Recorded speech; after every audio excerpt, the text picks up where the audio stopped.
Recording in progress.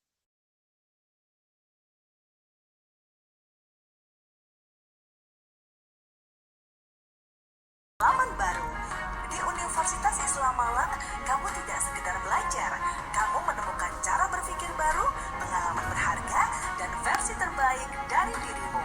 Dari ruang kelas yang aktif, teknologi yang kamu rasakan langsung, hingga kegiatan yang membangkitkan nilai-nilai keislaman dan kreativitas. Di sini, kamu tumbuh bersama, tidak sendiri. Karena masa depan bukan soal seberapa cepat, tetapi seberapa siap kamu menghadapinya. Semua perjalananmu untuk menemukan potensi terbaik dimulai di sini. Siap melangkah ke dunia kerja yang dinamis, bersaing dengan percaya diri, dan membuktikan bahwa kamu punya nilai lebih.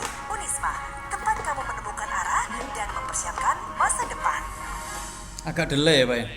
Pernahkah kamu merasa bingung, tidak yakin harus melangkah kemana?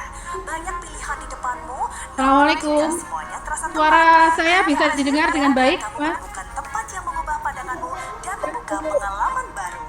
Di Universitas Bisa, Islam Bu. Oke, terima kasih.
Cek cek suara.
seberapa siap kamu menghadapinya. Semua perjalananmu untuk menemukan potensi terbaik dimulai di sini. Siap melangkah ke dunia kerja yang dinamis, bersaing dengan percaya diri, dan membuktikan Suaranya delay. bahwa kamu punya nilai lebih. Unisma, tempat kamu menemukan arah dan mempersiapkan masa depan. Pernahkah kamu merasa bingung, tidak yakin harus melangkah kemana? Banyak pilihan di depanmu, namun tidak semuanya terasa tepat. Hingga akhirnya, kamu menemukan tempat yang mengubah pandanganmu dan membuka pengalaman baru. Di Universitas Islam Malang, kamu tidak sekedar belajar. Kamu menemukan cara berpikir baru, pengalaman berharga, dan versi terbaik dari dirimu. Dari ruang kelas yang aktif, teknologi yang kamu rasakan langsung, hingga ke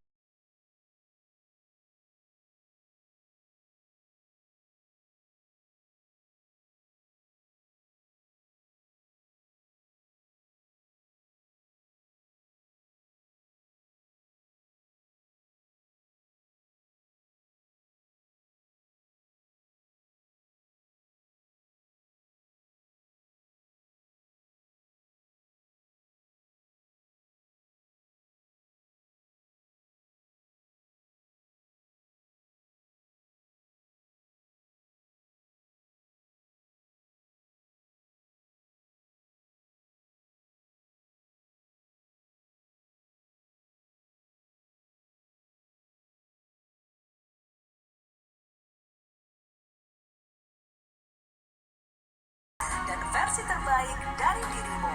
Dari ruang kelas yang aktif, teknologi yang kamu rasakan langsung, hingga kegiatan yang membangkitkan nilai-nilai keislaman dan kreativitas. Di sini, kamu tumbuh bersama, tidak sendiri. Karena masa depan bukan soal seberapa cepat, tetapi seberapa siap kamu menghadapinya. Semua perjalananmu untuk menemukan potensi terbaik dimulai di sini. Siap melangkah ke dunia kerja yang dinamis, bersaing dengan percaya diri, dan membuktikan bahwa kamu punya nilai lebih. Unisma, tempat kamu menemukan arah dan mempersiapkan masa depan. Pernahkah kamu merasa bingung, tidak yakin harus melangkah kemana? Banyak pilihan di depanmu, namun tidak semuanya terasa tepat. Hingga akhirnya, kamu menemukan tempat yang mengubah pandanganmu dan membuka pengalaman baru. Di Universitas Islam Malang, kamu tidak sekedar belajar. Kamu menemukan cara berpikir baru, pengalaman berharga, dan versi terbaik dari dirimu. Dari ruang kelas yang aktif, teknologi yang kamu rasakan langsung, hingga kegiatan yang membangkitkan nilai-nilai keislaman dan kreativitas. Di sini, kamu tumbuh bersama, tidak sendiri. Karena masa depan bukan soal seberapa cepat, tetapi seberapa siap kamu menghadapinya. Semua perjalananmu untuk menemukan potensi terbaik dimulai di sini. Siap melangkah ke dunia kerja yang dinamis, bersaing dengan percaya diri, dan membuktikan bahwa kamu punya nilai lebih. Unisma, tempat kamu menemukan arah dan mempersiapkan masa depan.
Oke, dimatikan ya Pak ya.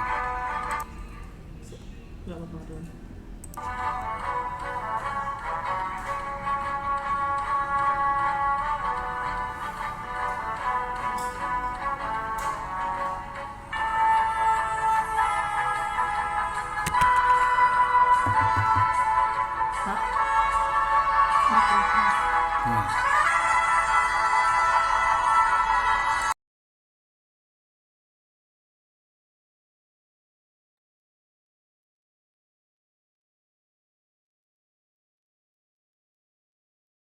Baik, Assalamualaikum warahmatullahi wabarakatuh. Bismillahirrahmanirrahim. Alhamdulillahirabbil alamin wa bihi nasta'in ala umuri dunya waddin wassalatu wassalamu ala asyrofil anbiya'i wal mursalin wa ala alihi wa sahbihi ajma'in amma ba'du. Yang kami hormati Ketua Lembaga Pengembangan Kewirausahaan dan Inkubator Bisnis Unisma Ibu Dr. Restu Milaning Tias SEMM. Yang kami hormati Kepala Pusat Inkubator Bisnis LPKIB Unisma Bapak IR Brahmadita Pratama Mardika SPT MSI IPP. Yang kami hormati Kepala Pusat Pengembangan Kewirausahaan LPKIB Unisma Bapak Dr. Muhammad Bastomi SEME MOS serta seluruh peserta Katalis Bisnis Inkubator 2026 batch 7 yang kami banggakan. Puji syukur kehadirat Allah Subhanahu wa Ta'ala karena atas rahmat dan karunia-Nya kita dapat berkumpul dalam kegiatan Katalis Bisnis Inkubator 2026 batch 7 dalam keadaan sehat walafiat. Salawat serta salam semoga tetap tercurahkan kepada junjungan kita Nabi Muhammad SAW yang telah membawa kita dari zaman kegelapan menuju zaman yang terang benderang yakni ad-dinul Islam wal iman. Pada kesempatan kali ini izinkan saya selaku pembawa acara membacakan susunan acara pada siang hari ini. Yang pertama pembukaan, yang kedua pembacaan sholawat Nuril Anwar, yang ketiga sambutan-sambutan, yang keempat penyerahan simbolis sertifikat secara virtual, yang kelima penyampaian materi, selanjutnya ada sesi tanya jawab, dan yang terakhir penutup serta dokumentasi virtual. Memasuki acara yang pertama, mari kita buka kegiatan pada siang hari ini dengan membaca suratul Fatihah. Semoga seluruh rangkaian acara yang akan kita laksanakan mendapatkan keberkahan, manfaat, serta ridho dari Allah Subhanahu wa Ta'ala. Ala hadiniyah wa ala kulli niyatin sholihah al-Fatihah.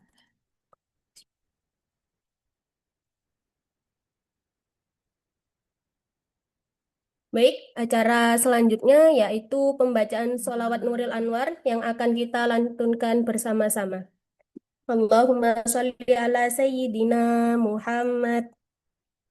Allahumma sholli ala Ala nuril anwar Muhammad wa wasiril asyraf asrori wa dilyakil ahyar wa wa iftahi babil ya hidayil sayyidina Sayyidina wa wa maulana Muhammad Muhammadinil Muhtar wa alihil adhari wa ashabihil ahyar adada ni'amillah hiwa wa ifdoli adada ni'amillah wa ifdoli.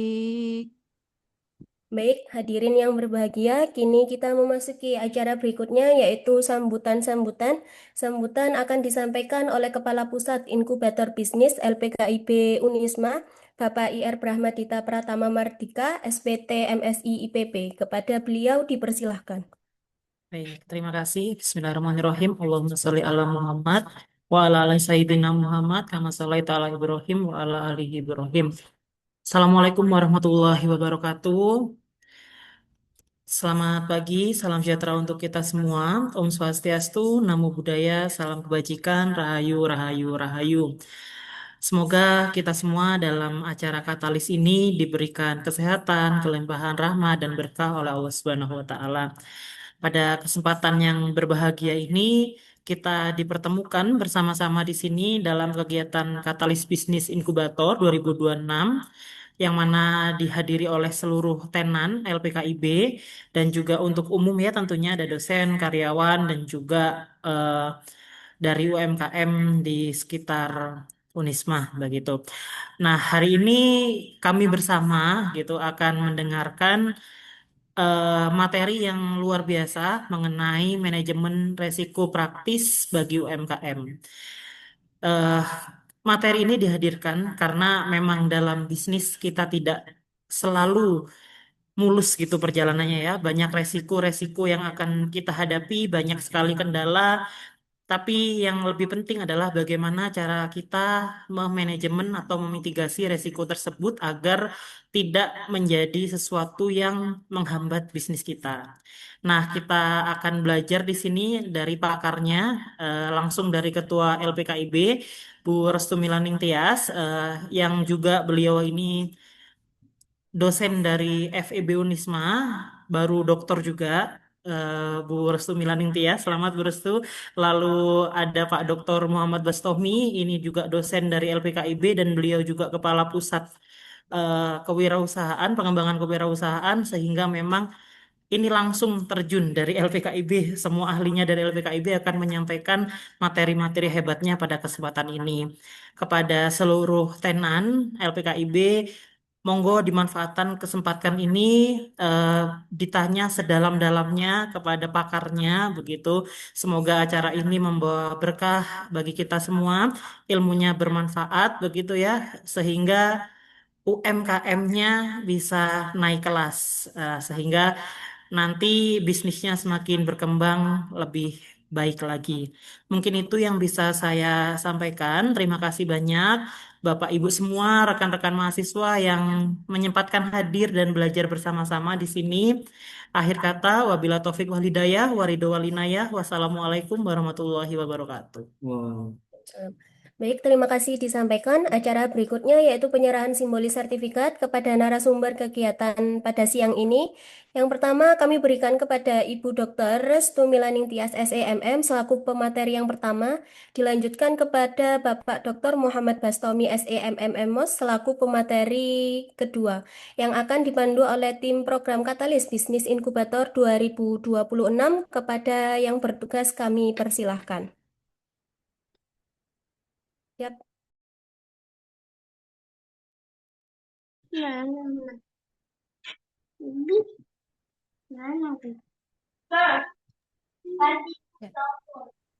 terima kasih.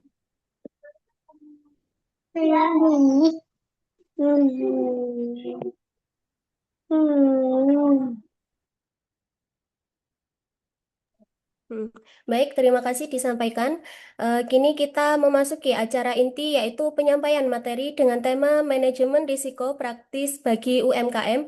Jangan tunggu rugi, lindungi usaha dan jaga keberlanjutan bisnis sejak dini. Materi yang pertama akan disampaikan oleh narasumber kita yakni Ibu Dr. Restu Milaning Tias SEMM selaku Ketua Lembaga Pengembangan Kewirausahaan dan Inkubator Bisnis Unisma. Waktu dan tempat kami persilahkan. Terima kasih, Mbak Siva. Suara saya bisa didengar dengan baik, Mbak. Bisa Ibu? Alhamdulillah. Ini saya share screen sendiri, bisa ya? Enggak Ibu, bisa. Oke. Kok send request ya, Mbak? Enggak Ibu, ini masih di. Oke. Oke, saya buka dulu ya, Mbak. Bismillahirrahmanirrahim. Assalamualaikum warahmatullahi wabarakatuh. Alhamdulillahirabbil alamin atas limpahan rahmat Allah Subhanahu wa taala. Saya diberi kesempatan untuk belajar bersama sama Bapak, Ibu, adik-adik yang luar biasa, idenya, inovasinya, dan semangat berwirausaha untuk meningkatkan sustainability baik pada diri sendiri, bagi usahanya maupun bangsa dan mendukung juga Milestone University bahwa kita akan menuju World Class University. Apa kabar adik-adik dan Bunda? Ada Bunda Ika, Alhamdulillah ya. Ada Virus, ada Nafi, ada eh, Mbak Butiwi dan rekan-rekan Mas Rizky, Mbak Firda, Mas Rizal, Mas Mas Yusri Rizal ya, Mas dan teman-teman LPKIB, Mas Rudi. Semoga kegiatan ini jadi saya tidak ada maksud menggurui gitu ya, kita sharing bersama-sama. Dan karena kalau pematerinya dari internal, hadiahnya apa Mbak yang paling aktif Mbak Siva? Ada hadiahnya nggak nanti untuk peserta teraktif Mbak Siva? Insya Allah ada Ibu. Oh ada ya, oke ya. Diberi voucher di Ministore. Oke ya.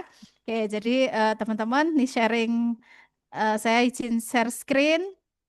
Ini semoga yang fotonya terpampang juga masih aktif ikut gitu ya.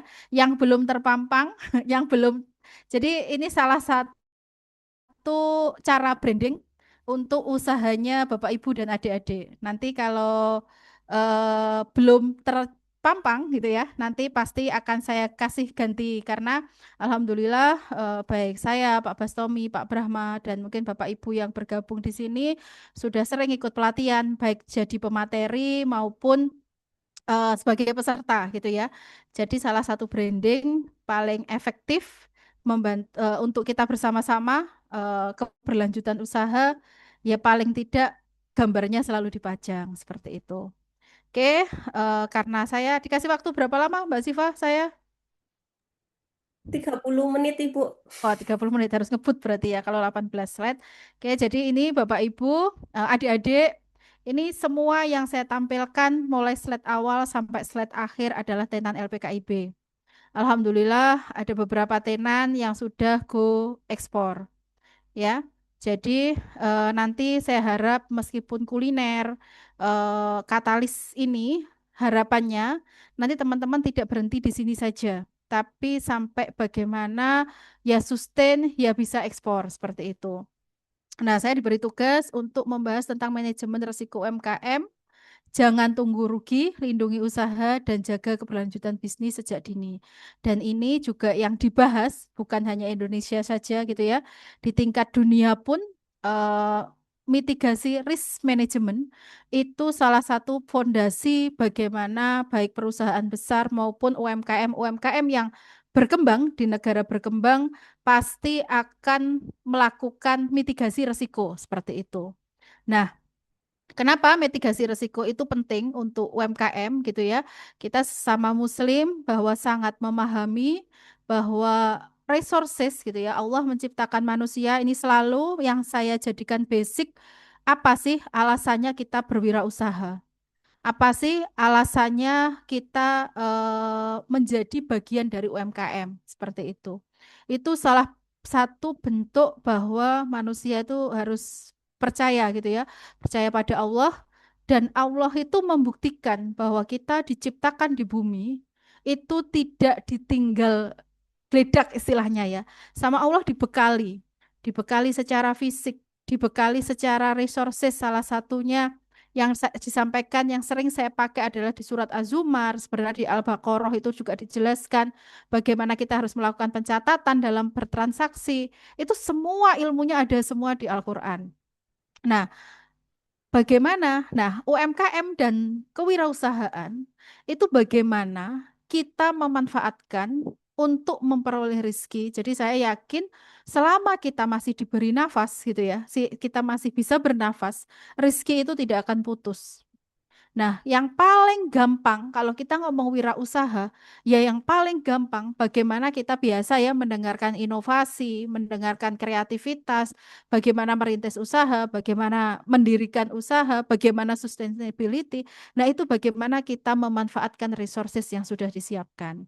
Nah, kalau revolusi industri itu memang perkembangan gitu ya. Jadi mudahnya usaha gitu ya itu semakin maju teknologi itu salah satu juga kemudahan-kemudahan. Tapi kemudahan itu mulai dari abad pertama ya pada revolusi industri ke 1 sampai 5.0 sekarang yang kita hadapi sebenarnya semakin banyak resources itu yang memudahkan usaha.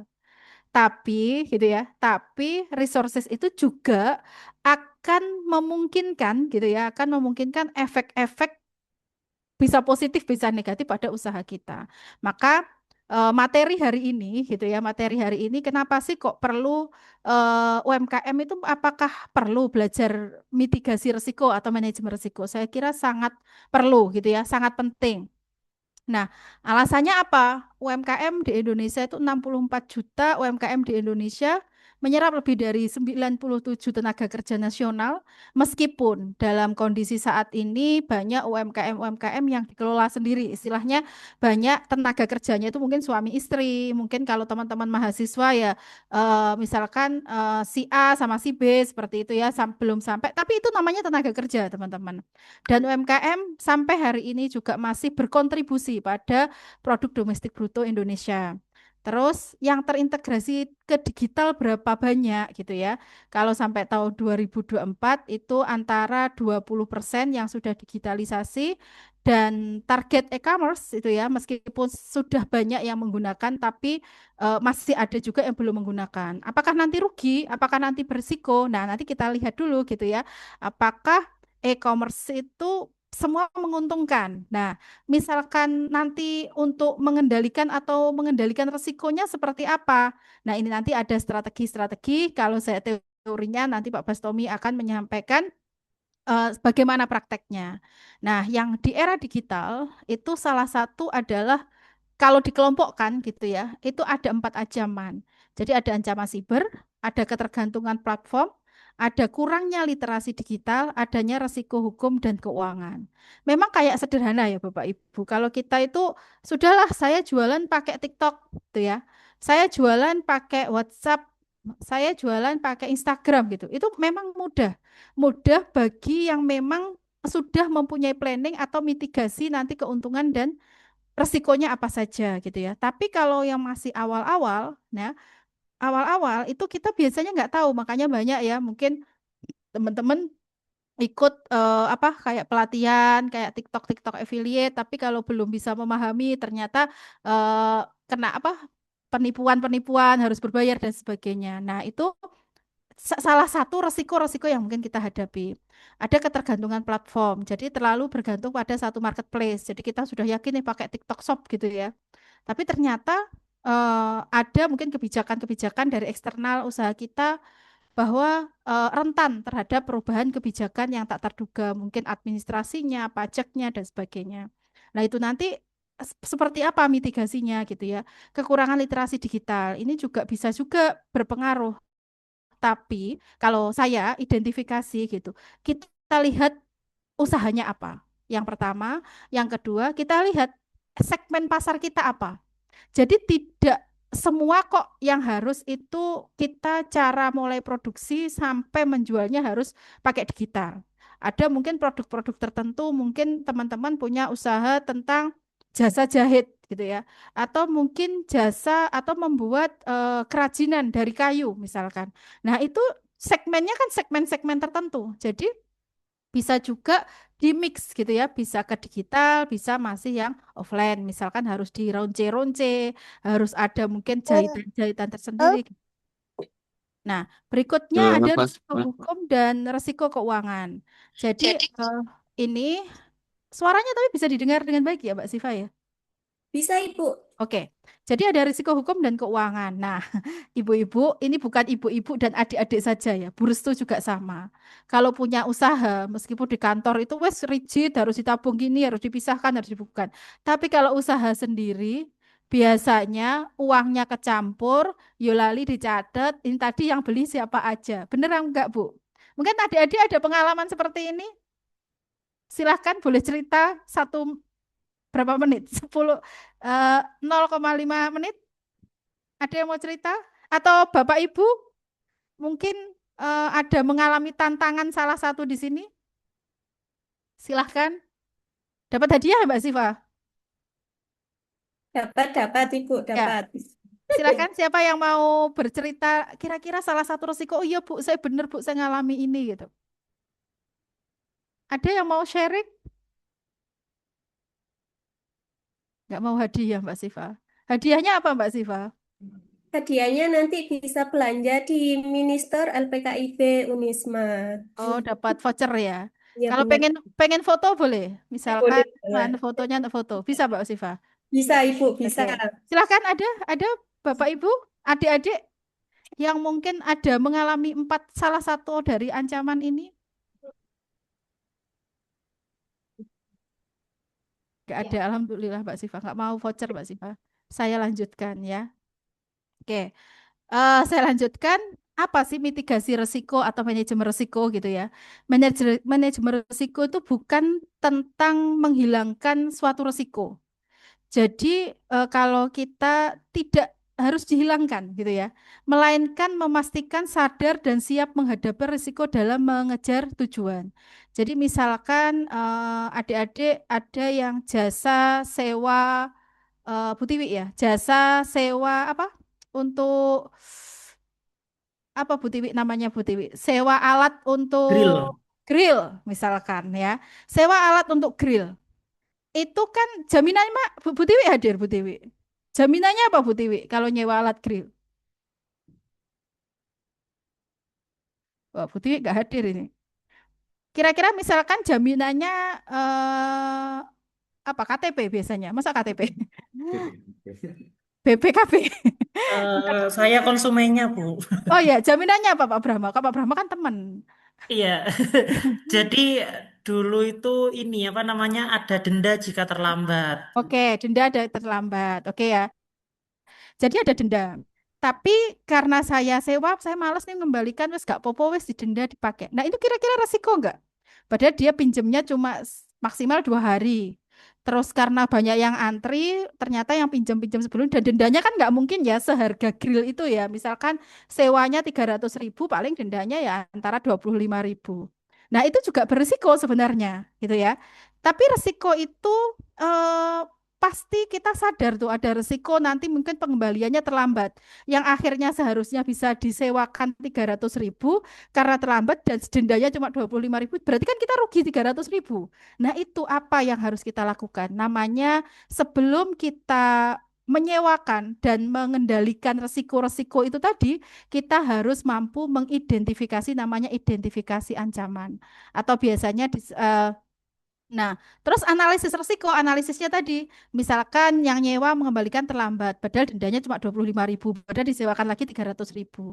Nah, nanti kira-kira apa yang akan dilakukan pemilik usaha ini? Mungkin ada peraturannya gitu ya, denda, atau mungkin peraturannya apakah harus ganti seharga alatnya dan sebagainya. Nah, itu dianalisis mana yang resikonya paling merugikan gitu ya, mana resikonya yang tengah-tengah, mana resikonya yang middle, yang paling ya sudahlah teman, wong toh alatnya banyak misalkan. Nah, itu harus dianalisis mana yang risikonya paling beresiko gitu ya. Nah, setelah itu harus dilakukan monitoring berkala. Oh, ternyata karena aku menyewakan kalau banyak aturan, yang nyewa akhirnya sedikit gitu ya. Apalagi yang nyewa itu paling nggak seneng kalau banyak diatur-atur gitu. Nah, itu berarti bisa dimonitoring. Kenapa kok yang nyewa sedikit? Nah, itu Bapak Ibu atau adik-adik bisa dimonitoring apa masalahnya. Nah, monitoringnya mungkin peraturannya diganti atau pinjem pengembalikan tepat waktu, mungkin ditambah voucher pembelian atau dan sebagainya. Misalkan mau beli pinjam lagi di diskon. Nah, itu namanya mitigasi risiko Bapak Ibu. Dan nanti template-nya bagaimana menulis nanti di Pak Bastomi gitu ya. Terus berikutnya apa aja sih resikonya gitu ya? Resiko itu banyak banget. Kalau usaha biasanya saya bagi cuma 4. Jadi ada risiko keuangan, ada risiko produksi, ada risiko keuangan, ada risiko pemasaran gitu ya. Biasanya yang satunya itu resiko-resiko yang hubungannya dari eksternal, mungkin kebijakan pemerintah, mungkin bisa juga krus, misalkan bahan bakunya teman-teman dari luar negeri, misalkan teman-teman bikin jual minuman-minuman yang rasanya ada matcha, ada macam-macam itu ya. Nah, ternyata bahan bakunya harus impor misalkan. Nah, itu banyak resiko. Makanya kalau di sini lebih lebih detail lagi fraud misalkan adik-adik usaha barengan sama temennya gitu ya di manajemen bersama-sama modalnya bersama-sama karena tidak ada perjanjian gitu ya tidak ada SOP tidak ada pedoman tidak ada peraturan misalkan nanti kalau penjualannya laba apa yang harus dilakukan bagaimana pembagian labanya misalkan kalau penjualannya rugi apa yang harus dilakukan bagaimana penanggung ruginya nah ini bisa saja atau mungkin salah satu pendapatannya itu lebih tinggi jadi dengan pendapatan lebih tinggi, dia di luar kesepakatan ngambil laba dulu gitu ya, ngambil laba dulu tidak dilaporkan pada usaha bersama ini. Nah, itu ada fraud, ada penggelapan, mungkin kredit. Kalau teman-teman misalkan usahanya eh, tid- ada talangan gitu ya, atau pinjaman atau hibah, tapi tidak diperhitungkan dengan baik. Jadi akhirnya tidak bisa, tidak memperhitungkan laba itu ada pembagian harus mengembalikan pinjaman secara kredit. Atau mungkin juga penjualannya secara kredit gitu ya. Ternyata kalau jual ke temen banyak yang nggak bayar misalkan. Apa yang harus dilakukan? Nah itu mitigasi. Ada harga, mungkin nanti harga, terus likuiditas ya, finansial, value propositionnya, kualitasnya, terus mungkin bagaimana kita mengelola segmen pasar kita gitu ya, bagaimana konsumen itu senang belanja lagi ke kita, beli ke kita, sewa ke kita. Nah, itu juga ada yang bisa menimbulkan resiko, tapi resiko itu tidak semuanya merugikan, tapi malah justru kemungkinan bisa menjadi peluang dan sebagainya. Nah, berikutnya eh, nah juga ada yang misalkan resikonya resiko pemasaran. Nah, ada misalkan pemasaran teman-teman sudah pakai platform, pakai marketplace gitu ya. Ternyata resiko kebijakan sepihak itu juga bisa berisiko. Misalkan sekarang ada pengenaan pajak gitu ya, penjualan berapa, dihitung pendapatannya per bulan. Nah, berapa kira-kira yang harus disisihkan? Atau mungkin teman-teman karena masih rintisan kalau tidak menaikkan harga, teman-teman juga harus menanggung risiko kebijakan sepihak. Misalkan ya bisa harga, syarat penjualan gitu ya. Ada volatilitas algoritma, itu juga akan berpengaruh gitu ya.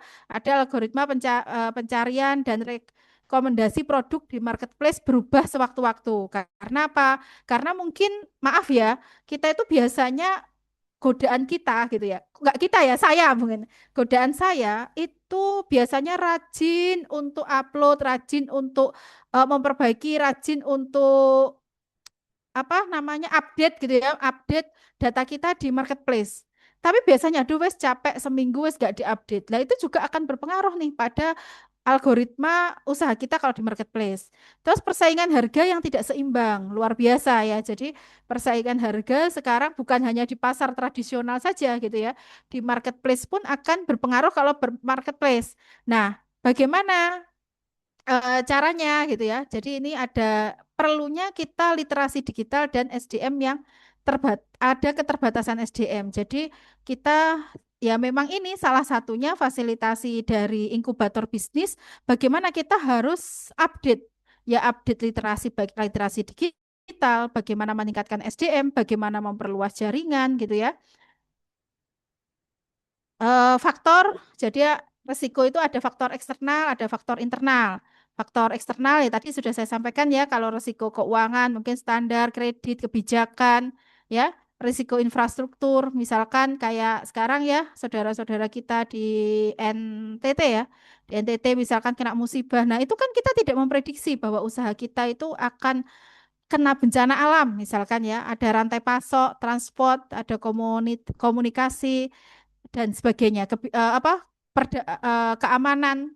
Nah, faktor internalnya apa gitu ya? Faktor internalnya misalkan kontrol internal, kecurangan, kita tidak memperhitungkan hutangnya, keuangan tidak dicatat, jadi tidak tahu sebenarnya laba apa enggak, tenaga kerja dibayar sesuai apa enggak. Nah, itu bisa saja dari internal. Keterampilan, maka keterampilan tuh harus diupdate terus Bapak Ibu adik-adik. Jadi bagaimana kita itu belajar misalkan kemarin sudah diajari apa produk selling ya, selling produk dan sebagainya. Itu sebenarnya bagaimana kita meningkatkan keterampilan. Oh, gimana sih moto produk yang menarik gitu ya. Kira-kira backgroundnya yang bagus apa ya kalau jual keripiknya warnanya kuning, masa sama-sama coklatnya misalkan. Nah, itu kalau teman-teman insya Allah, tapi sekarang banyak ya pelatihan-pelatihan online dan sebagainya itu untuk upgrade sebenarnya untuk apa?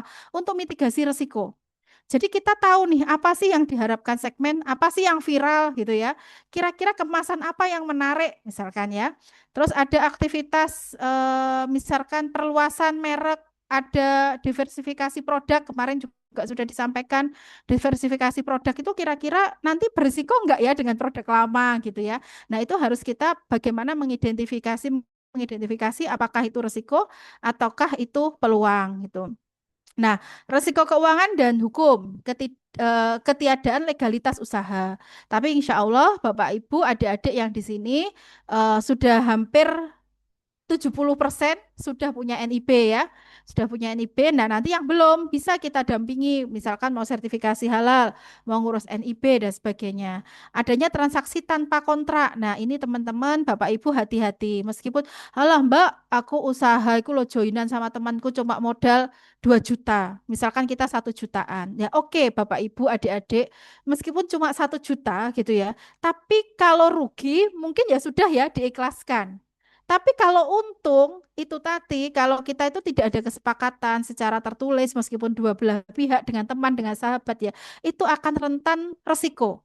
Jika usaha itu akan besar dan banyak ya di Indonesia itu mau UMKM, mau perusahaan besar, mau kampus ya, mau universitas itu banyak bukan masalah apa ketiadaan nggak punya dana gitu ya.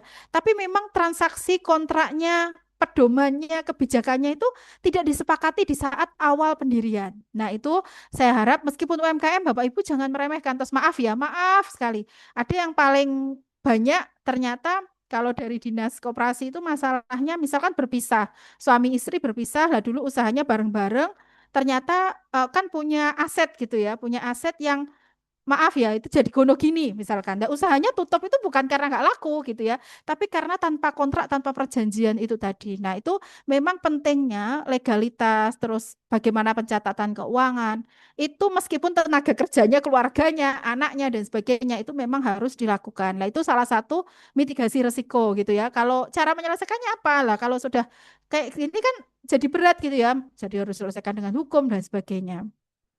Arus kas tidak dikelola dengan baik, misalkan. Nah, ini Bapak Ibu.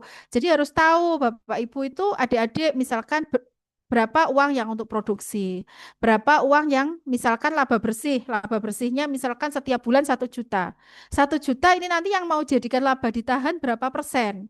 40%, 50%. Lah nanti kira-kira teman-teman kan pengen ya meskipun usahanya sendiri kalau lebaran tuh dapat bonus. Misalkan dapat THR, misalkan seperti itu. Nah, nanti kira-kira berapa persen nih untuk THR? Nah, gaji itu kan dapatnya di dalam penulisan HPP, harga pokok produksinya gitu ya, atau harga pokok jasanya. Misalkan kita nyewakan alat per alat 250 gitu ya, ada dagingnya, ada sayurnya dan sebagainya. Nah, itu kira-kira labanya berapa? Berapa persen? Dan berapa HPP-nya, harga pokok pelayanannya berapa gitu ya. Nah, itu termasuk biaya tenaga kerja. Jadi biaya tenaga kerja itu tidak diambilkan dari laba, tapi diambilkan dari harga pokok penjualan. Terus ketidakpatuhan pajak, mungkin kalau yang ini ya, yang modalnya di atas 5 pendapatannya ya, di atas 5 miliar. Nah, per tahun. Nah, itu kan biasanya sudah wajib pajak. Jadi Bapak Ibu gini ya, jangan berpikir istilahnya gini, kalau masalah uang pajak di Kemenaker itu urusannya pemerintah gitu ya. Jadi ada usaha yang ditutup, misalkan jangan sampai usaha sudah besar, sudah siap impor, sudah siap ekspor, ternyata kita ada masalah nih di sini. Karena baik di ini ya, nah itu kalau bisa tetap dihitung. Nanti kalau misalkan Bapak Ibu ada tagihan pajak, misalkan pajaknya nihil, ya nggak apa-apa. Yang penting sudah dilakukan pencatatan arus kasnya. Ini loh Pak, pendapatan saya, ini loh produksi saya, ini loh pendapatan saya. Kalau Bapak Ibu mencatat, itu salah satu juga mitigasi risiko. Bagaimana mengendalikan risiko, gitu ya. Terus nanti misalkan, oh oke, dihitung. Ternyata pajaknya nihil kan juga nggak apa-apa. Kewajiban kita sebagai warga negara punya NPWP ya tinggal melaporkan aja meskipun pajaknya nihil. Bagaimana caranya? Caranya ya memang semua transaksi itu harus dilakukan pencatatan. Nah itu salah satu mengelola risiko. Nah ini tabel yang nanti mungkin secara prakteknya Pak Bastomi ya, ini kalau saya itu sederhana saja. Sebenarnya mitigasi risiko itu bisa pakai sistem, tapi masih jarang ya sistem untuk mitigasi risiko. Bapak Ibu bisa ditulis di buku, bisa diketik di handphone gitu ya. Kita tentukan dulu elemennya. Misalkan eh, Mbak siapa ini yang ada Mas Rizal gitu ya. Mas Rizal punya usaha nih, usahanya kan ke teknologi ya. Mas Rizal, kira-kira apa aja sih elemen usahanya? Misalkan produksi atau jasa gitu ya, keuangannya, pemasarannya. Nah, di mitigasi kira-kira kalau jasa saya, misalkan ruang lingkupnya A, B, C, D. Nah, ini nanti kira-kira resiko apa nih yang akan timbul? Nah, itu ditulis nih, produk, misalkan produksi atau layanan apa kira-kira.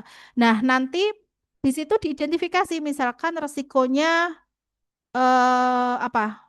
Koneksitas gitu ya, tentang koneknya sistem atau koneknya tidak sulit diintegrasikan misalkan. Kenapa kok sulit diintegrasikan? Berarti kan masalah dong gitu ya.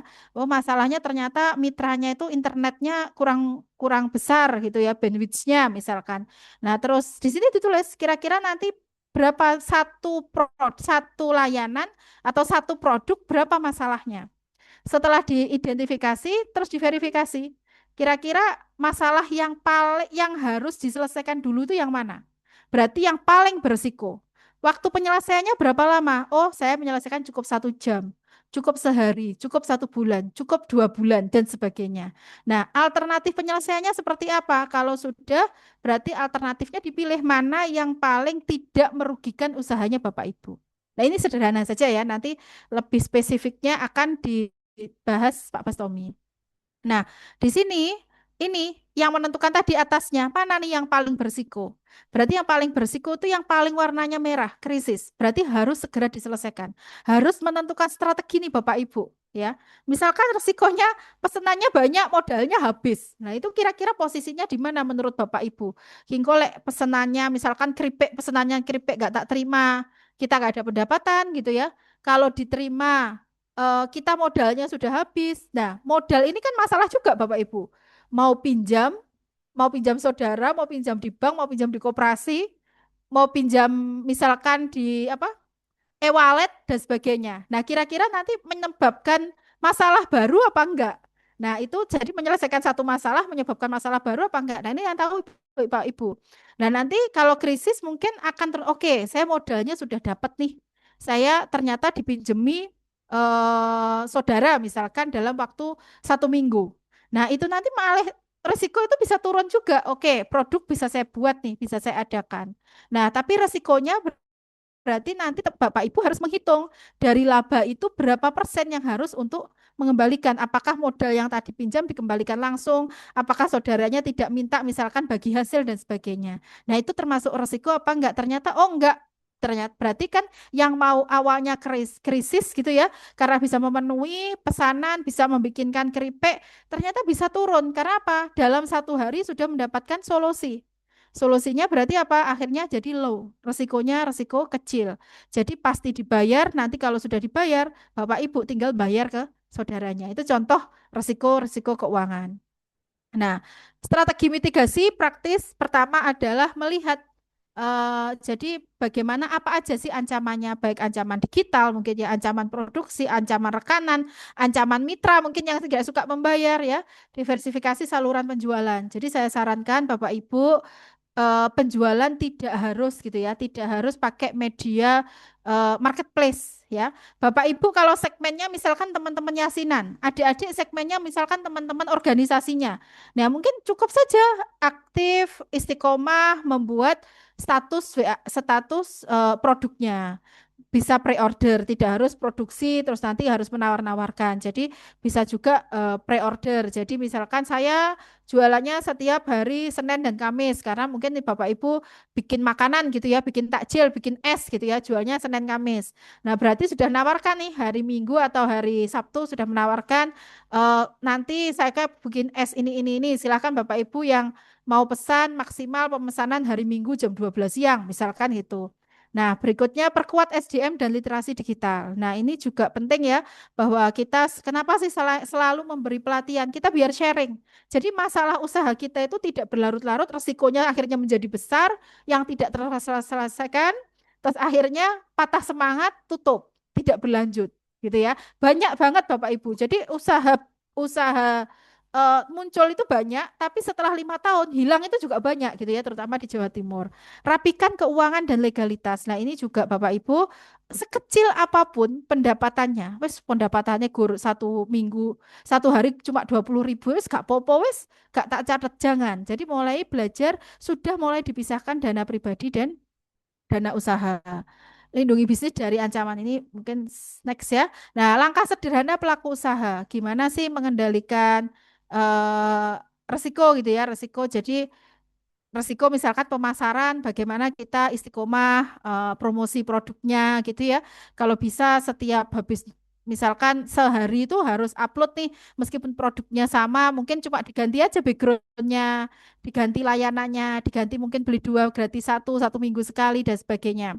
Terus grup WA pelanggan. Jadi teman-teman kalau punya usaha misalkan pakainya pakai media digitalnya WA gitu ya. Nah, teman-teman juga harus aktif, tapi jangan maksa ya. Biasanya konsumen tuh kalau dipaksa akhirnya males aku wes ketemu iki, males wes bales sih mesti maksa-maksa tuku misalkan. Nah, itu jangan ya. Itu biasanya juga jadi orang males beli meskipun produknya enak. Jadi ya udah mungkin teman-teman rutin aja, jangan sering-sering juga. Orang tuh malas. Misalkan saya kalau ngupload selalu hari Jumat, misalkan di grup WA gitu ya. Yang lain silahkan lihat status saya setiap hari diupdate statusnya, tapi kalau ke grup-grup WA saya cuma 1 minggu sekali, misalkan gitu ya. Catat keuangan harian dengan buku kas. Sekarang teman-teman, Bapak Ibu, adik-adik sudah punya handphone. Saya kira kalau belum bisa mencatat di buku, di Excel bisa dicatat di handphone. Dan kemarin batch berapa Pak Basomi ya? Kita diajari pakai aplikasi pencatatan keuangan itu ya, yang dari Basnas Microfinance. Nah, itu bisa digunakan ya, bisa dicatat di situ. Bergabung komunitas UMKM. Ya, alhamdulillah inkubator bisnis program ini juga bisa menggabungkan Bapak Ibu satu grup. Nah, nggak apa-apa Bapak Ibu, nggak usah sungkan-sungkan. Di grup situ yang aktif jangan cuma kita di LPKIB. Jadi Bapak Ibu boleh aktif menawarkan, mungkin ya ada 1 2 nyantol, tapi insya Allah LPKIB kami komitmen gitu ya. Kalau bisa setiap kegiatan kalau nggak beli produknya punya lab LPKIB paling tidak harus beli produknya tenan-tenan kita gitu ya. Dan alhamdulillah produk yang di ministor, produk yang di kafe, produk-produknya tenan mahasiswa, produknya tenan UMKM, produknya tenan Bapak Ibu dosen karyawan itu pasti kami pasarkan gitu ya. Jadi pasti kami pasarkan dan kami berusaha membeli produk-produk tenan kita. Jadi mohon maaf yang nggak mau masih jual mahal meskipun dosen karyawan Unisma atau mahasiswa yang belum mau jadi tenan kita gitu ya, belum mau ngisi ya mohon maaf, produknya juga kami tidak prioritaskan untuk membeli seperti itu.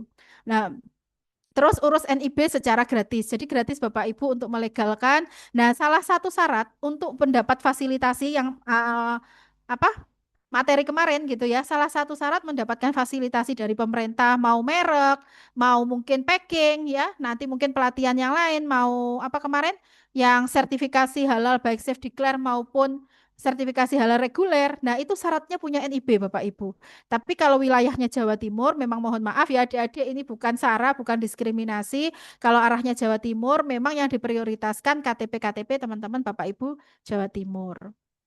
Ini ya, jadi ini yang nanti 5 langkah daftar NIB di USS, aktif autentikasi 2 langkah, buka rekening bisnis. Jadi kalau bisa misalkan tabungannya per harinya 20.000, gak apa-apa Bapak Ibu. Banyak kok rekening-rekening bank itu yang tidak ada apa administrasinya ya, tidak ada administrasinya. Saya tahu itu apa BRI itu ada Simpedes kalau nggak salah ya, ada BSI dan sebagainya. Silahkan nanti Bapak Ibu itu bisa supaya apa? Supaya kita itu istiqomah gitu ya, menyimpan uang usaha kita disendirikan, tidak tercampur dengan uang pribadi. Catatan keuangan harian, jadi ini penting ya karena biasanya resiko yang paling tinggi itu sebenarnya bukan pesaing gitu ya, tapi sebenarnya kesiapan modal kita untuk melayani konsumen atau diversifikasi produknya. Itu saya kira yang bisa saya sampaikan. Ini UMKM Jawa Timur dampingan kami. Jadi bukan dari sini saja. Jadi alhamdulillah saya Pak Basomi Pak Brahma dampingannya sudah Jawa Timur. Pak Brahma ini malah sudah sampai Kalimantan sekarang ya. Itu saja yang bisa saya sampaikan. Terima kasih Bapak Ibu. Saya tunggu sharingnya. Jangan sungkan-sungkan menyampaikan pendapatnya, menyampaikan usulannya, mempromosikan produknya. Wassalamualaikum warahmatullahi wabarakatuh. Waalaikumsalam warahmatullahi wabarakatuh. Baik, terima kasih. Kami sampaikan kepada Ibu Dr. Restu Milaning Tias, SEMM, atas materi yang sangat luar biasa. Semoga ilmu dan wawasan yang telah disampaikan dapat memberikan inspirasi serta motivasi bagi seluruh peserta untuk terus mengembangkan usaha dan inovasi bisnis ke depannya. Baik, hadirin yang berbahagia, selanjutnya kita masuk ke materi yang kedua yang akan disampaikan oleh narasumber kita, Bapak Dr. Muhammad Bastomi, SEMM MOS, selaku Kepala Pusat Pengembangan Kewirausahaan LPKIB Unisma. Waktu dan tempat kami persilahkan. Baik, terima kasih Mbak Siva. Assalamualaikum warahmatullahi wabarakatuh. Semoga Bapak Ibu sehat semua. Yang terhormat pada Ibu Ketua ICKIP, Ibu Rosmila, dan juga eh, Kepala Inkubator Bisnis, Bapak Brahmadita. Di sini saya sharing ilmu ya, bukan menggurui atau mengajarkan sok tahu, tapi beberapa dari ilmu yang ada pada dunia akademik pendidikan kita implementasikan pada dunia bisnis. Nah, di sini tidak hanya pada korporat atau perusahaan-perusahaan besar, tapi perusahaan mikro juga memerlukan manajemen keuangan. Jadi manajemen risiko, mohon maaf. Jadi manajemen risiko akan disesuaikan dengan skala bisnisnya.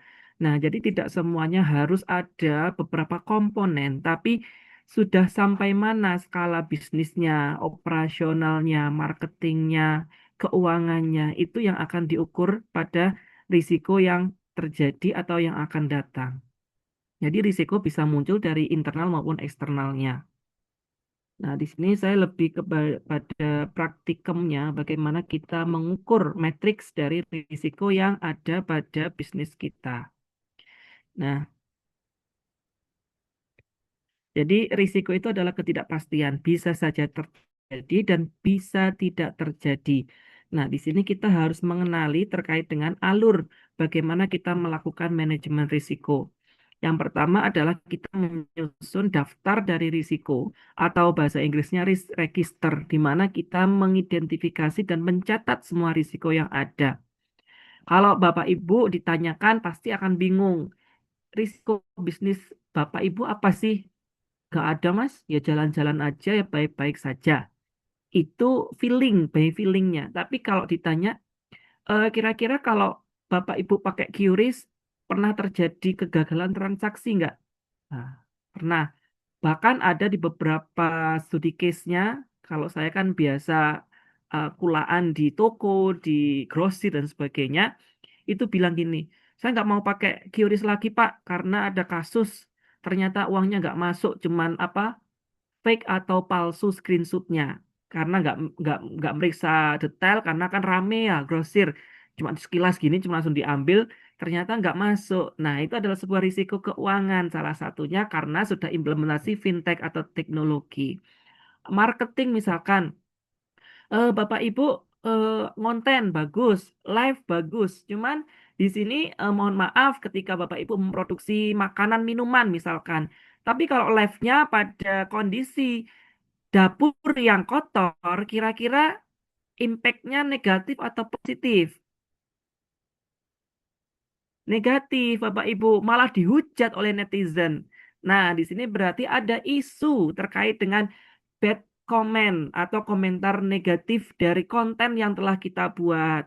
Jadi, segala sesuatu yang telah kita implementasikan, kita lakukan dalam bisnis, itu ada risikonya tanpa kita sadari. Dan Bapak Ibu terkadang sudah melakukan manajemen risiko, tetapi tidak sadar. Maka di sini kita akan mendorong atau mengajak Bapak Ibu untuk menuliskan secara detail. Karena apa sih tujuannya? Ya kalau Bapak Ibu sebagai owner, sebagai pelakunya, sebagai pemiliknya, pemilik, pemasar, akuntannya juga, ya Bapak Ibu mengetahui seluruh ruh atau bisnis atau jiwanya bisnisnya. Tapi kalau misalkan Bapak Ibu bisnis sudah berkembang, terus punya karyawan, punya manajernya, maka manajer ini tidak akan mengetahui terkait dengan risiko-risiko yang sudah ada. Maka di sini kalau kita memiliki SOP atau panduan, maka bisnisnya itu terus akan bisa berlanjut meskipun sudah beda generasi. Nah, di sini ada risk register, risk scoring. Jadi risiko itu diukur dalam bentuk angka, risk matrix digambarkan dalam bentuk tabel. Dan risk treatment adalah bagaimana kita memperlakukan risiko itu seperti apa. Nah, kita langsung masuk aja studi case-nya itu adalah keripik. Nah, di sini bisnis keripik makmur, usaha keripik skala mikro. Nah, di sini produknya itu keripik singkong, keripik pisang, dan keripik ubi. Kapasitasnya 50 sampai 80 bungkus per hari produksinya. Pasarnya penjualan lokal, warung, WhatsApp, dan Instagram. Timnya satu pemilik, dua pekerja lepas. Artinya kalau banyak order ya kita memanggil orang untuk membantu. Kalau nggak ada dikerjakan sendiri. Maka yang pertama tahapannya adalah menyusun risk register atau daftar risiko. Nah, di sini kita bayangkan ini sebagai peta ancaman. Jadi kira-kira apa sih yang akan mengancam bisnis saya? Ancaman itu akan berdampak pada kerugian. Jadi misalkan kalau 1 bulan Bapak Ibu itu untung 3 juta, tapi kalau ada potensi penurunan itu adalah ancaman. Jadi risiko itu bukan kerugian yang menghabiskan modal, tidak. Tapi profit yang seharusnya Anda dapatkan, Bapak Ibu dapatkan, dan tidak didapatkan secara eh, perhitungan kalkulasi perkiraan, maka itu termasuk ancaman. Jadi 3 juta bisa direalisasikan dalam bentuk laba bersih, tapi karena ada sesuatu tadi menyebabkan tidak bisa 3 juta, 1 juta, 2 juta, atau 1,5 juta. Nah, di sini risk register bukan dokumen yang statis, ia harus diperbarui secara berkala seiring perkembangan usaha. Jadi Bapak Ibu perlu diketahui bahwasanya risk register itu diupdate. Jadi 1 tahun atau 1 semester lebih bagus. Kalau tidak ada perubahan, maka ya masih tetap. Tapi kalau ada perubahan, maka ya harus dirubah. Jadi misalkan sebelumnya tidak pernah menjual live, sekarang menjual live dari e-commerce, Shopee, Tokopedia, maka ya di situ akan muncul terkait dengan misalkan retur barang, risiko retur barang. Nah, berarti kan harus diupdate, ditambahkan. Terus setelahnya tahun berikutnya kok semakin berkembang, terus mau menjajaki dunia live streaming di TikTok. Karena kalau penjualan TikTok kalau nggak live itu akan berat ya. Maka kebanyakan sekarang itu penjualnya live karena ya yang diutamakan algoritmanya itu yang live pada TikTok. Maka ketika live terjadi, maka ada risiko yang muncul terkait dengan misalkan salah informasi yang disampaikan oleh live streamernya itu bisa saja. Maka apa yang harus dicatat yang pertama adalah eh, nama atau deskripsi singkat risiko yang terjadi. Tadi kan ada beberapa bidang yang sudah dijelaskan oleh Ibu Restu yang mungkin muncul. Nah, itu dalam bidang-bidang itu apa saja? Nah, itu yang harus dicatat. Terus kategori risiko. Nah, di sini nanti risikonya dikelompokkan operasional atau produksi sendiri, keuangan sendiri, pemasaran sendiri, SDM kalau sudah punya karyawan atau eksternal misalkan kebijakan pemerintah yang pajak lah, yang wajib halal lah, yang wajib BPOM lah dan sebagainya itu bisa menjadi risiko bagi bisnis kita. Karena ya case pada bisnis saya sendiri, saya terkena warning lah dari LSM, salah satu LSM bahwasanya ada tuntutan untuk melengkapi salah satu izin usaha BPOM, misalkan seperti itu. Nah, di sini penyebab dan dampaknya. Jadi dari risiko yang muncul tadi, apa dampaknya pada bisnis? Terus akan dimunculkan skor dan prioritasnya. Jadi nilai, kemungkinan dan dampak akan menentukan urutan penanganannya. Jadi kalau kita gambarkan dari register itu kalau sumbernya kan tadi ada operasional atau produksi. Jadi tergantung dari bisnisnya Bapak Ibu skala bisnisnya ya. Kalau belum ada SDM ya belum ada. Kalau tidak sampai eksternal ya tidak ada eksternalnya. Misalkan cuma 3 ya boleh 3. Nah ini contohnya studi kasusnya sesuai dengan keripik makmur. Yang pertama itu kategori operasional. Risikonya itu harga singkong naik. Ini adalah permasalahan utama pada produksi. Harga singkong yang fluktuatif, harga bahan baku yang fluktuatif. Maka deskripsi singkatnya berarti kalau kenaikan harga bahan baku utama menggerus margin keuntungan.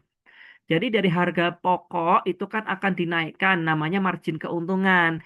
Kalau misalkan berfluktuasi harganya naik, bahan bakunya otomatis untungnya semakin sedikit. Kan nggak mungkin kita akan merubah harga itu berubah-ubah terus. Misalkan sekarang harganya sekian, besok sekian. Kan akan membuat pelanggan itu tidak nyaman. Operasional, jadi peralatan rusak. Nah, ini kalau misalkan kapasitasnya produksinya 80 piece tadi, tapi dipaksa untuk produksi 500 piece dalam satu hari, otomatis ya akan rusak atau tidak cukup. Keuangannya misalkan arus kas negatif, pembayaran dari pelanggan terlambat, sementara biaya tetap harus berjalan untuk dibayarkan. Jadi misalkan Anda itu customernya itu ngebon, nggak dibayar langsung. Lah otomatis kalau ketika Anda besok jenengan produksi, uangnya pakai apa? Kan berarti harus pakai pinjaman utang untuk modalnya. Nah ini yang kurang sehat, kasnya negatif. Pemasaran pesaing baru masuk. Nah, ini muncul usaha keripik serupa dengan harga lebih murah di area yang sama. Nah, Bapak Ibu, ya meskipun sudah ada tagline bahwasanya Rizki sudah ada yang mengatur dan takarannya, maka di sini kita pun harus berusaha, Bapak Ibu. Jadi misalkan kalau tetangganya buka bisnis yang sama, ya kalau Anda sudah, Bapak Ibu sudah matang bisnisnya, otomatis tidak akan kebakaran jenggot atau panik. Karena ya sudah matang pangsa pasarnya, risikonya itu sudah di apa dipertimbangkan sebelumnya. Kalau SDM misalkan pekerjanya berhenti mendadak atau izin mendadak tidak masuk, sedangkan pesanan banyak. Nah ini kalau nggak ada opsi cadangan atau manajemen risikonya, otomatis akan mendapatkan komentar negatif, kok terlambat pengirimannya dan sebagainya. Eksternalnya misalkan tadi ada bencana. Nah, NTT misalkan gempa, Kalimantan kebakaran hutan dan sebagainya itu berdampak nggak nantinya? Karena misalkan dari jalur distribusinya terdampak, Pak, karena melewati jalur tersebut, maka ya ini akan berdampak pada bisnis kita. Nah, itu yang harus dikenali ya Bapak Ibu. Atau misalkan saya itu berjualannya di e-commerce X misalkan. Karena ada pemogokan kerja karyawannya otomatis ya eh, produk-produk saya yang saya kirimkan yang dipesan oleh pelanggan ya nggak akan terkirim misalkan seperti itu. Maka kita harus menyiapkan opsi-opsi untuk me- menyelesaikan risiko yang muncul. Yang kedua tahapannya dari scoring. Nah, di risk scoring itu kita akan mengukur dan menilai seberapa besar kemungkinan risiko terjadi dan seberapa parah dampaknya jika terjadi. Ada dua kata kunci, seberapa sering dan seberapa besar dampaknya. Nah, ini yang akan diukur. Nah, misalkan seberapa sering risiko terjadi. Kalau scoringnya 1 sampai 5. Kalau misalkan sangat jarang berarti ya 1. Kalau jarang 2, kadang-kadang 3, 4 sering. 5 yang sangat sering terjadi. Sangat sering terjadi ya hampir setiap hari atau setiap minggu ada. Kalau sangat jarang itu ya hampir tidak pernah terjadi. Misalkan karena wabah COVID dan sebagainya itu kan sangat jarang terjadi ya. Karena kalau dalam sejarahnya tidak ada studi case wabah seperti itu yang menutup lockdown sehingga bisnis berhenti seluruh dunia. Nah, di sini yang kedua ada skor dampaknya. Yang pertama tadi seberapa sering munculnya dan seberapa parah yang keduanya ini. Sama scoringnya dari 1 sampai 5. Kalau 1 ya sangat ringan, hampir tidak berpengaruh pada operasional atau keuangan. Jadi ketika itu terjadi, maka ini nggak ngaruh pada keuangan atau kas saya, nggak berkurang gitu. Tapi ini kembali lagi dilihat kalau misalkan sangat ringan, tapi kalau misalkan terjadi sering banget tiap hari, ya ini bisa menyebabkan tidak efisiensi atau efektivitas manajemennya. Kalau sampai dampak bencana berarti usaha bisa tutup permanen atau kerugian sangat besar. Banyak case misalkan modalnya, operasionalnya, keuangannya dihandle oleh manajemennya. Terus manajemennya kabur bawa uangnya. Ya bisnisnya akan berhenti, mandek, mati. Nah, di sini kehilangan modal lebih dari 50%. Ada yang parah berarti 20 sampai 50%. Ada yang sedang 5 sampai 20% dan ringan itu gangguan kecil yang bisa diatasi cepat, kerugian minimal. Nah, kalau kita prakteknya Menghitung skor risiko, rumus sederhananya, yang pertama, kita kalikan kemungkinan dan dampak. Jadi dari risiko-risiko muncul itu kita scoring 1 sampai 5 kemungkinan dan dampaknya. Misalkan ini contohnya harga singkong, kemungkinannya 4, dampaknya 3, maka skornya 12. Arus kasnya negatif, kemungkinan 3, dampak 4, skornya 12, dan seterusnya. Maka di sini jika kemungkinan 4 sering dan dampak 3, maka dikalikan 4 kali 3 sama dengan 12. Skor berkisar 1 sampai 25. Jadi yang paling rendah itu skornya 1, yang paling tinggi adalah 25. Nah, selanjutnya kita menyusun risk matrix atau memetakan risiko secara visual. Jadi, kalau kita lihat angka, kadang itu puyeng, atau kita nggak suka lihat angka, mual, jenuh. Maka di sini kita menggambarkan, jadi sehingga lebih eye-catching atau lebih fokus, karena di sini kita juga memberikan warna, sehingga itu akan lebih berfokus pada orang yang melihatnya. Nah, di sini dari pewarnaan ini ada zona hijau, zona kuning, dan zona merah. Jadi zona hijau itu yang tadi yang skornya rendah 1 sampai 5. Kalau zona kuning itu 6 sampai 14. Kalau zona merah 15 sampai 25. Nah, di sini kalau hijau paling aman, kalau kuning warning, kalau merah itu eh, sangat bahaya. Kayak lampu merah itu loh. Maka kita harus memahami apa pewarnaan di sini masuk kategori mana. Pak, kalau misalkan saya sudah mengenali risikonya tapi tidak melakukan penanganan. Nah, ini bisa saja kalau zona kuning itu akan naik ke zona merah. Kalau zona hijau naik ke zona kuning. Kalau zona merah naiknya kemana? Ya berarti bangkrut bisnisnya. Nah, nauzubillah. Nah, ini kalau dari keripik makmur tadi, dari beberapa risiko. Jadi risikonya itu bisa sampai banyak ya, tidak hanya 5, 8, atau 10 saja, sesuai dengan bisnisnya Bapak Ibu. Nah, semakin detail ya semakin bagus.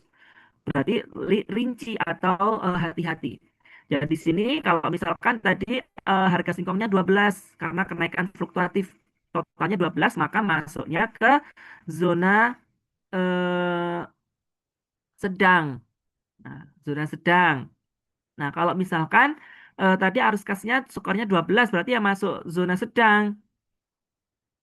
Kalau misalkan regulasi kemasan. Jadi kalau regulasi kemasan kan ini nggak berpengaruh kepada bisnis kita secara langsung ya kadang masih panjang gitu. Maka di sini masih skornya 3, rendah sekali. Nah di warnanya sama tetap dari sini struktur warnanya sama, tinggal kita memasukkan skor risiko kita itu masuk kemana. Nah, dari hasil kasus keripik makmur tadi, ada zona rendah, sedang, dan tinggi.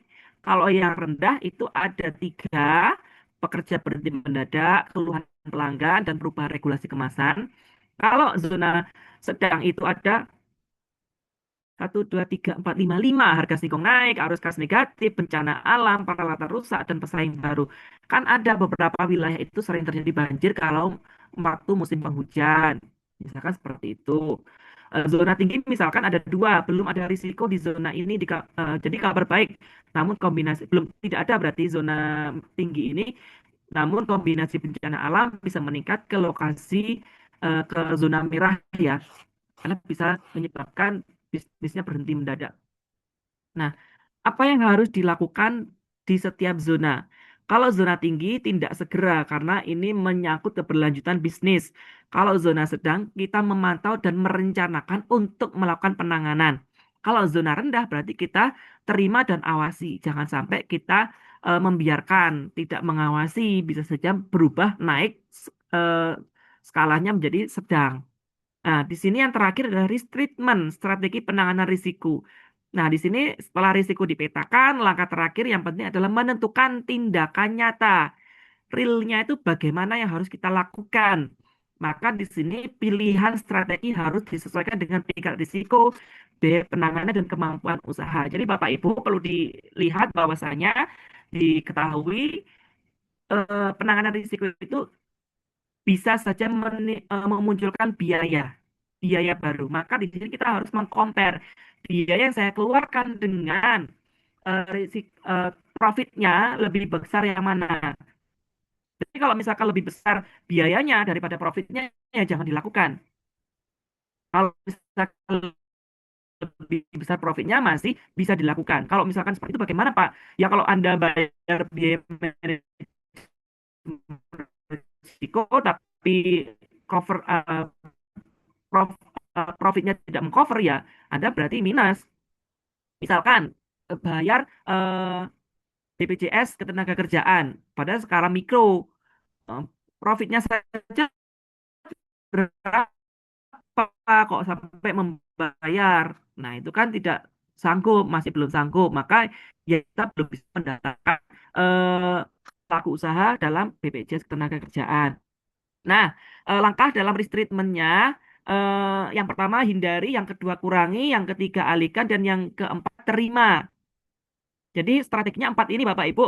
Hindari itu bagaimana caranya, mengurangi bagaimana caranya, mengalihkan bagaimana caranya, dan menerima itu seperti apa.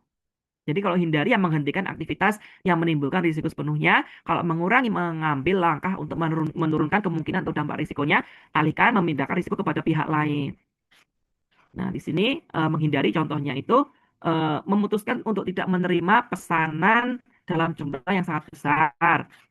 Kalau misalkan mengurangi risiko, berarti eh, Ibu Sari membangun hubungan dengan 2 sampai 3 pemasok singkong.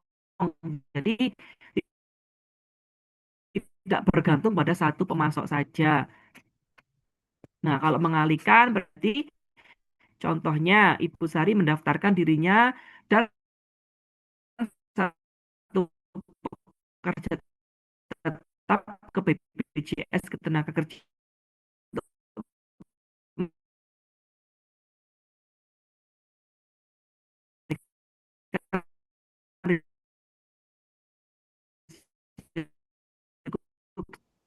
belum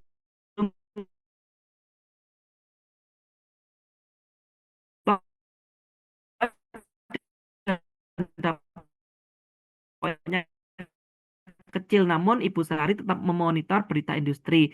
Misalkan halal, halal kan luluskan di yang katanya terakhir.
Mohon maaf Bapak Ibu kok terlempar tadi ya. Terkait dengan materi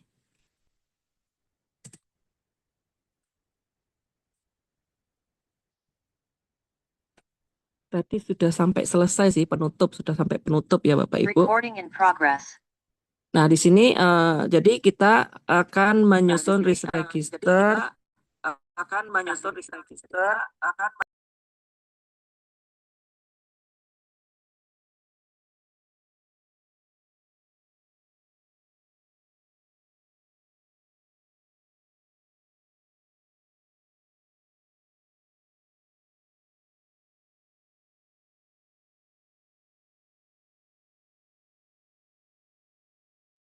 Eh, jadi itu terkait dengan manajemen risiko yang telah dilakukan. Kita menyusun risk register, risk scoring, dan risk matrix, dan risk treatment.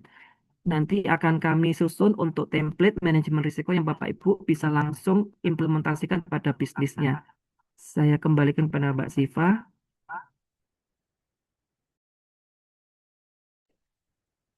Baik, terima kasih kami sampaikan kepada Bapak Dr. Muhammad Bastomi, SEMM MMOS atas materi yang sangat luar biasa. Semoga ilmu dan wawasan yang telah disampaikan dapat memberikan inspirasi serta motivasi bagi seluruh peserta untuk terus mengembangkan usaha dan inovasi bisnis ke depannya.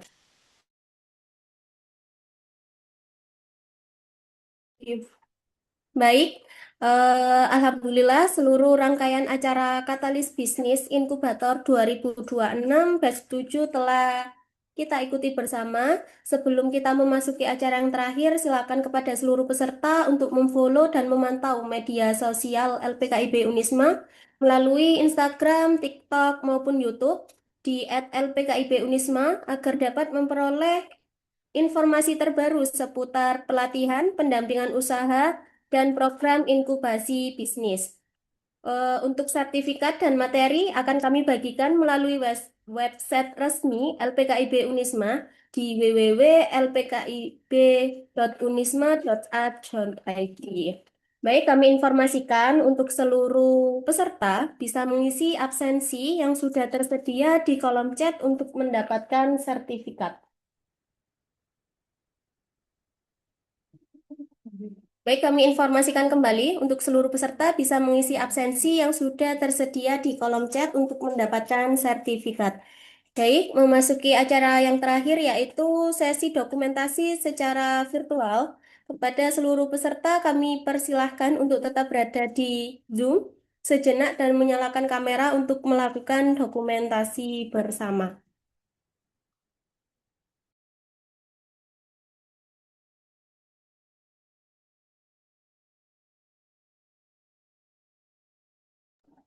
Baik, dalam hitungan ketiga, 1, 2, 3.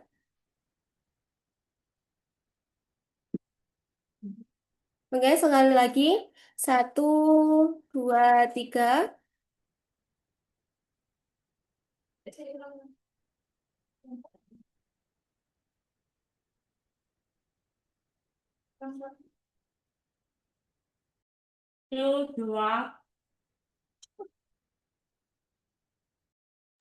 Baik, terima kasih kepada seluruh peserta yang telah berpartisipasi. Akhir kata, saya selaku pembawa acara mengucapkan terima kasih atas perhatian seluruh pihak dalam kegiatan Katalis Bisnis Inkubator 2026.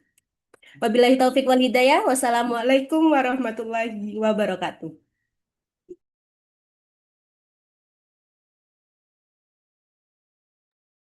Terima kasih Bapak Ibu. Nanti kalau ada yang mau konsultasi bagaimana praktek mitigasi risiko, bisa chat di grup tenan ya Mbak Siva ya. Iya benar Ibu, di grup tenan. Jadi nanti biar tahu usahanya Bapak Ibu. Tadi ada yang bertanya sebenarnya bagaimana Gria itu mempromosikannya. Bu siapa tadi? Nanti boleh chat ke saya juga Bu Lili. Bu Lili ini aktif banget ikut. Pokoknya Bapak Ibu tenan boleh ya nanti menawarkan di grup tenan. Jadi nanti kita bantu share ke baik website maupun media sosial kita ya Mbak Siva ya. Itu saja, terima kasih banyak. Assalamualaikum warahmatullahi wabarakatuh. Saya izin live. Waalaikumsalam warahmatullahi wabarakatuh.